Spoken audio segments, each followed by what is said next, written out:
Los derechos humanos protegen a quienes son agredidos por los poderes del Estado.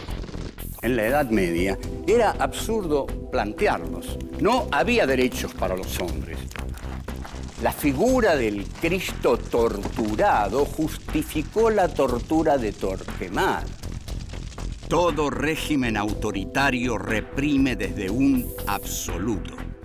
Primo Levi dice, existe Auschwitz, no existe Dios. Dios ignoraba la ESMA, las matanzas en Vietnam. En un mundo en el cual el silencio de Dios es agobiante, los seres humanos tenemos la obligación de tomar la palabra.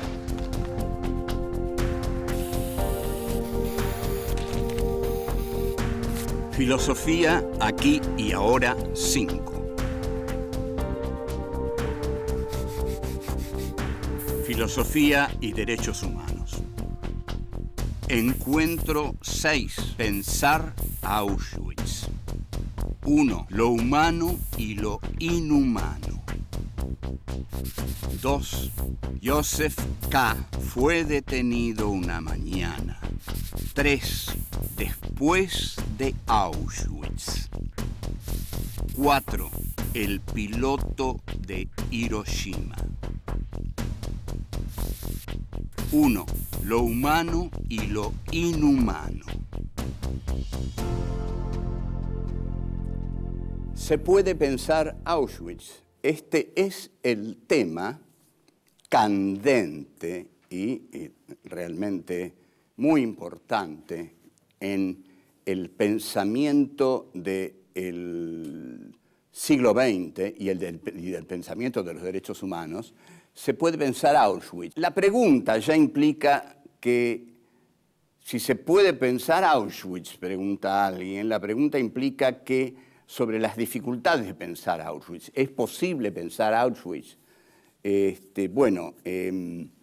¿Por qué? ¿No fue Auschwitz más allá de la razón? ¿No es impensable Auschwitz? ¿No es impensable como lo que ocurrió en Auschwitz es inhumano y en consecuencia es impensable? ¿No está Auschwitz más allá de todo lo humano, implicando una ruptura en el desarrollo de la humanidad, tal como lo postulan los filósofos de la Escuela de Frankfurt, Adorno y Horkheimer fundamentalmente? Auschwitz vendría para esta clase de filósofos, que son los filósofos de la Escuela de Frankfurt, vendría a formar parte de un primer desarrollo de la humanidad que se quiebra en Auschwitz. Entonces, las categorías con que hasta Auschwitz hemos juzgado lo que el hombre ha hecho sobre la tierra son insuficientes. Auschwitz no es un hecho inhumano. Atención, Auschwitz no es un hecho inhumano. Es un hecho humano porque fue hecho por hombres. Al ser hecho por hombres, Auschwitz no es un hecho irracional, no. Esas son categorías que el periodismo en general ha tratado y ciertas novelas livianas que tratan de exculpar a los hombres de los horrores que cometen. Entonces, una de las grandes exculpaciones sería, bueno, Alemania fue dominada por un loco. Aquí tienen ustedes la que funcionó durante más tiempo, la que justificó la Guerra Fría, la que le justificó a los norteamericanos tomar a nacionalsocialistas en sus empresas. Bueno, ninguno de ustedes tiene la culpa, señores. Cayeron en manos de un loco, ¿qué le van a hacer? Un loco y su pandilla se adueñó de Alemania, y esta fue una tragedia que este pobre pueblo tan culto, el pueblo de Goethe, el pueblo de Schiller, el pueblo de Beethoven, de Brahms, bueno, entonces fueron aniquilando, fueron incorporando a las empresas norteamericanas y a las empresas que... Ese fue el milagro alemán. ¿Cuál es la base del milagro alemán? ¿Cuál es la base del milagro alemán? La base del milagro alemán es: los alemanes son inocentes, porque si no, no hay milagro alemán. Los alemanes son inocentes. De Alemania se apoderó una pandilla de locos que hizo todos los estragos que todos conocemos y, sobre todo, que mató a 6 millones de judíos y que puso todos los campos de concentración. Pero los alemanes, con los alemanes podemos hacer grandes negocios y, sobre todo, Alemania tiene que estar de nuestro lado para frenar el comunismo. Para frenar el comunismo. No olvidemos que las bombas de Hiroshima y Nagasaki fueron arrojadas más como advertencia contra la Unión Soviética que para ganar una guerra que ya estaba ganada. Ahora bien, todos aquellos que dicen que Auschwitz fue un fenómeno irracional, que el nazismo fue la obra de la pandilla de un loco, se equivocan. Auschwitz fue un fenómeno cuidadosamente racional. El nacionalsocialismo fue una doctrina rigurosamente intelectual, pensada, basada en las tradiciones de Alemania. En Alemania ya había un sedimento antisemita profundo y además Alemania necesitaba a Hitler para expandirse territorialmente, porque la tragedia del siglo XX es que la unidad alemana se da tarde en el siglo XIX. La unidad de Alemania, cuando se da, el reparto imperialista del mundo ya está hecho. Alemania llega tarde a esa cita y tiene que rediscutir todo de nuevo. Entonces, 2 guerras mundiales en el siglo XX. Seguimos.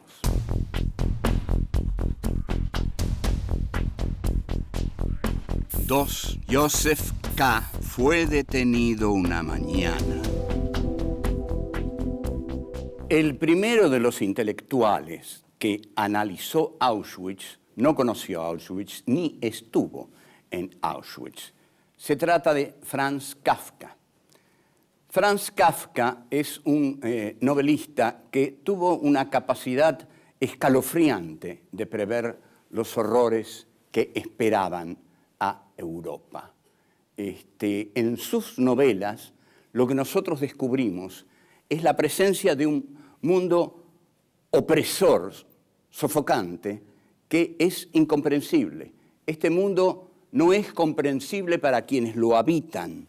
Por eso, todo lo incomprensible se hace temeroso, terrorífico. Cuando durante la Junta Militar Argentina echaban a la gente del trabajo y les ponían sellos de inocente o bueno, puede ir, normal, yo qué sé, pero a los buenos no recuerdo, no sé qué sellos les ponían a los buenos, les pondrían bueno. Pero había algunos a los que les ponían un sello que decía potencialmente subversivo. Ustedes imaginen a este pobre tipo que se va a su casa, echado de su laburo, mirando un papel que dice potencialmente subversivo. Y dice, ¿y esto qué quiere decir? ¿Que soy, que no soy, que me voy de mi casa esta noche, que me quedo, que me van a matar? Ese es el mundo de Kafka, peligroso, incomprensible, sombrío. Es decir, los personajes transgreden constantemente códigos que no conocen, porque el Estado kafkiano tiene códigos, se estructura en base a códigos, pero el terror es que esos códigos son secretos. Joseph K. fue detenido una mañana sin saber por qué. Así empieza el proceso. El proceso tiene ese sencillo y escalofriante comienzo. Joseph K. fue detenido una mañana sin conocer las razones de tal procedimiento. Ahora, lo que en Kafka cada vez se desarrolla más es que hay una la racionalidad del terror está aplicada por una dominación burocrática. Hay una burocracia que aplica el terror. Es decir, son burócratas del terror. Quienes van a buscar a Joseph K. le dicen que en realidad ellos no saben si él es culpable o de qué es culpable. Lo que saben es que tienen que buscarlos. Nosotros nos lo tenemos que llevar, señor Joseph K. Lo que usted sea para nosotros no tiene importancia. Ahora, Joseph K. era llevado por inextricables motivos, inexplicables, inextricables, nadie los podía conocer. Pero los judíos sí eran llevados en masa a los campos de concentración por un motivo, porque eran judíos. Hitler hizo de la ontología judía un mal. El judío es judío. Es judío, y porque es judío es culpable. Es notable esto, y es notable lo que debe sentir aquel que es algo, y por ser simplemente lo que es culpable. ¿Quién decidió su culpabilidad? Bueno, el régimen nacional socialista. Entonces, volvemos a Kafka. ¿Cómo es la cosa? Ustedes imaginen así. Muchos judíos vivían en Alemania. Alemania era un país de judíos alemanes. Entonces, una mañana, todos estos judíos alemanes despertaron y descubrieron que eran culpables, que eran judíos y que por eso eran culpables. Ahora vamos al comienzo de la metamorfosis de Kafka. Gregor Samsa, el protagonista de la metamorfosis, se despierta una mañana transformado en un horrible insecto. No hay aquí una horrible similitud, no hay aquí una similitud estremecedora, porque los judíos creían que no iba a pasar nada, que iban a seguir viviendo en su Alemania, porque pocos judíos se sentían tan alemanes,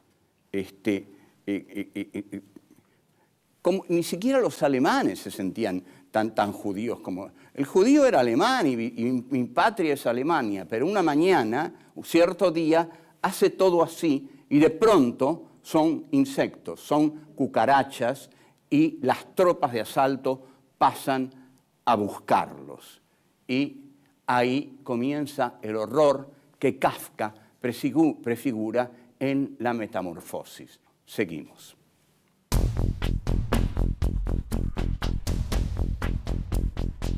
Tres después de Auschwitz.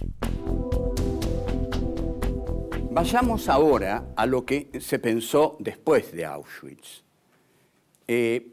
Una de las frases más desalentadoras, una de las frases que hieren más, es la que pronunció Hans Jonas, discípulo de Heidegger, quien luego de Auschwitz dijo, después de ese suceso, se puede afirmar que pensar en una divinidad totalmente buena es algo incomprensible. Está claro, lo oyeron bien, lo dijo Hans Jonas, discípulo de Heidegger en Alemania, con Auschwitz ahí a la mano. Karl Levitt, también discípulo de Heidegger, dijo, después de Auschwitz es imposible pensar un Dios que no tenga en sí el mal. Entonces, también nos damos cuenta de algo. El gran juzgado en Auschwitz es Dios. Es el gran juicio a Dios el que Auschwitz plantea. Adorno larga su famoso dictum que dice, después de Auschwitz es imposible escribir poesía. Ese dictum se ha ido diluyendo con los años porque nadie entiende muy bien la practicidad de eso que se quiere decir. Realmente es un dictum, no pierdan mucho en pensarlo porque supongo que quiere decir que hasta la belleza ha quedado herida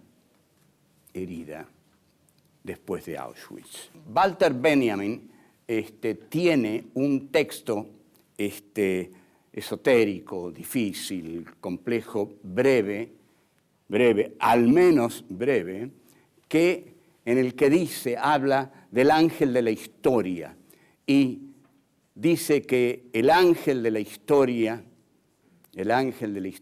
ha mirado hacia atrás, ha mirado hacia el pasado y lejos de ver una historia racional, unidimensional, dialéctica, inteligible, comprensible, lo que ha visto es un paisaje de ruinas. Entonces, Benjamin dice, yo concibo la historia como catástrofe.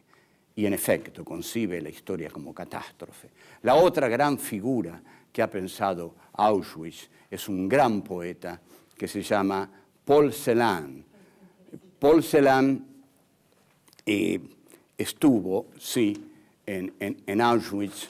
Paul Celan sufrió las atrocidades de los campos de concentración y quiso visitar a Heidegger y lo visitó y antes escribió un poema que él lo escribió en alemán porque dice que quiso escribirlo desde el lenguaje de la muerte. El poema se llama Fuga de muerte y dice así: leche negra del alba la bebemos de tarde, la bebemos al mediodía y en las mañanas, la bebemos en la noche, bebemos y bebemos. Cavamos una tumba en los aires donde no es estrecho. Un hombre vive en la casa y juega con las serpientes que escribe a Alemania cuando oscurece tus dorados cabellos, Margarita. Lo escribe y sale frente a la casa y refulgen las estrellas y con un silbido llama a sus perros de presa y silba a sus judíos, les hace cavar una tumba en la tierra, nos manda, toquen para el baile. El poema no es un dechado de transparencia, pero en alemán y escrito en Alemania y dirigido a los alemanes, fue terriblemente doloroso para la culpa alemana. Además, ustedes imaginen la culpa alemana que es permanente, porque Alemania solo puede salir de esto a raíz de una gran negación, porque no hay en Alemania, digamos, nada que diga, hubo otra Alemania, luchamos contra el nazismo.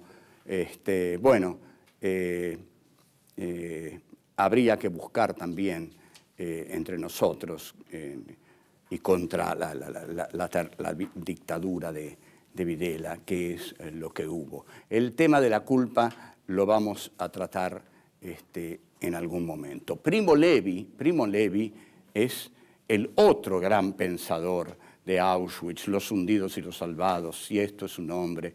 Primo Levi es una de las más conmovedoras figuras que han pensado Auschwitz. Y ahora, pero voy a decir algo de él en el próximo bloque. Volvemos.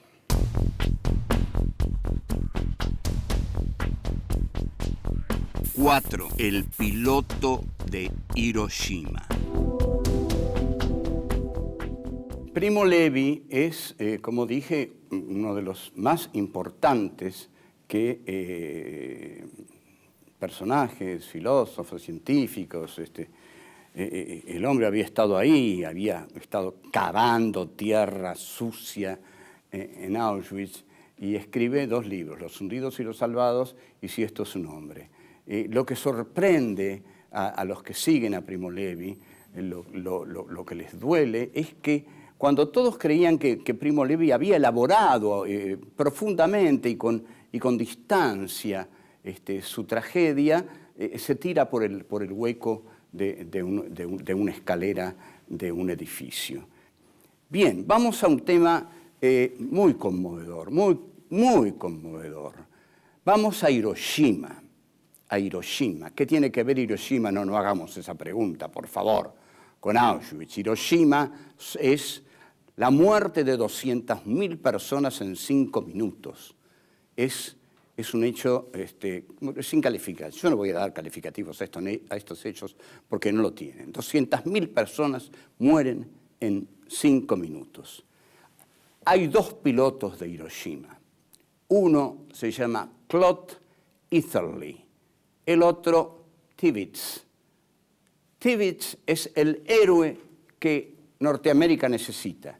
Recibe todo lo que quiere, lo pasean como un héroe, porque Tibbets dice, estoy orgulloso de lo que hice, dice el coronel Tibbets. Yo no tengo remordimientos, me ordenaron tirar una bomba en ese lugar y en ese lugar la tiré. Yo soy inocente, se combate para vencer y para vencer por todos los medios que se puedan. En cambio, Claude Eatherly vuelve destrozado. Entonces lo tiran en un loquero porque ni siquiera se lo puede mostrar. ¿Cómo el gran Estado americano va a mostrar a ese despojo humano como el resultado de Hiroshima? Pero Claude Eatherly no mejora, cada vez se vuelve más loco porque no tolera el peso moral de la culpa de Hiroshima. A partir de ahí va de un loquero en otro, intenta suicidarse, su vida es un desastre. Pero un día recibe una carta del filósofo alemán Günther Anders, que tiene la enorme inteligencia de dirigirle una carta. Entonces, Anders reflexiona que en lo que dice, habla de la técnica, Anders, porque ha sido un discípulo de Heidegger, y dice que la técnica ha cambiado con la situación moral. La técnica, evidentemente, ha llevado a la bomba atómica que puede matar 200.000 personas en 5 minutos. Entonces, la técnica nos vuelve más culpables, dice Anders. La técnica es capaz de las más grandes atrocidades y de esas más grandes atrocidades somos culpables. Entonces, le dice a Eatherly, yo le pido, por favor, acá todos los años se conmemora ese horror de la bomba atómica sobre Hiroshima. Si usted pudiera, señor capitán coronel Eatherly, mandar este año una carta a la doliente gente que se reúne aquí, se lo agradeceríamos, porque usted también, Eatherly, es una víctima de Hiroshima. Y es tan profundo y duro y conmovedor este concepto de Anders, que es excepcional. Eatherly le dice, Claude Eatherly, usted también es una víctima de Hiroshima. Günther Anders ha luchado toda su vida por los derechos humanos. Bien vale una vida para luchar por los derechos humanos. Y es un hombre que conoce profundamente el tema, sabe lo que le está diciendo a Claude Eatherly. Usted también es una víctima de Hiroshima. O sea, Auschwitz e Hiroshima, desde el punto de vista de los derechos humanos, son la misma atrocidad. Y es aquí donde nosotros debemos plantarnos, porque nosotros dialogamos, pensamos, actuamos desde el punto de los derechos humanos. Y recordemos que los derechos humanos, ante todo, lo que dicen es que toda vida humana es sagrada. Entonces, tanto los 200.000 de Hiroshima como los 6 millones de Auschwitz, como los 30.000 de Argentina, son para nosotros sagrados y es por ellos que vamos a seguir pensando y luchando a nuestro modo, tratando de llevar claridad ante la muerte. Hasta la próxima. Chao.